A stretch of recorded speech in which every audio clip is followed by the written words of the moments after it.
Mga minamahal na kapatid, magpasalamat tayo sa Panginoong Diyos sa pagbibigay sa atin ng isang inang sinasamahan tayo sa ating paglalakbay sa buhay, patungo sa kabutihan at kabanalan sa buhay. Ang buhay na walang hanggan. Mga kapatid, ano po ang objective? No? Ano po ang objective ng ating pagtitipon?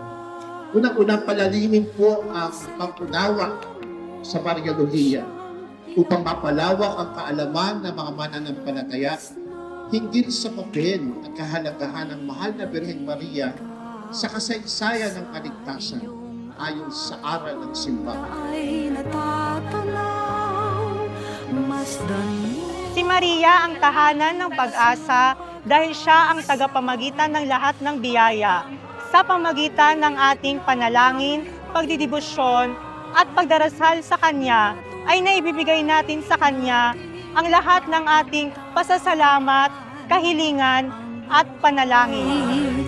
Na walang hanggan, aming Diyos na We decided to join the Marian Congress po to deepen our faith in not just in the Lord but also sa ating Mother Mary as our kanlungan. Sa tulong ng ating mga tagapagsalita, nagkaroon tayo ng umagang hitik sa pagmumuni-muni na nagpalalim sa ating pagkilala, pag-uunawa at pagmamahal sa mahal na Birheng Maria bilang tahanan ng pag-asa. tunay nating makakamtan ang buhay na walang hanggan.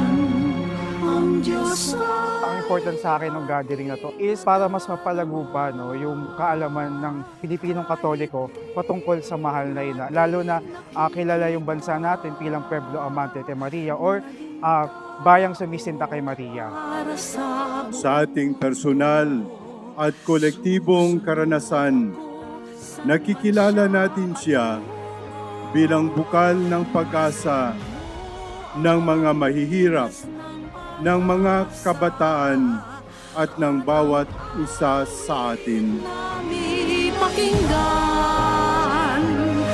Nawa sa ating pag-uwi at muling pagharap sa mga pagsubok at suliranin ng buhay, baon-baon natin ang lakas ng loob na dulot ng pag-asang tayo'y mga minamahal na anak ng mahal na Birheng Maria.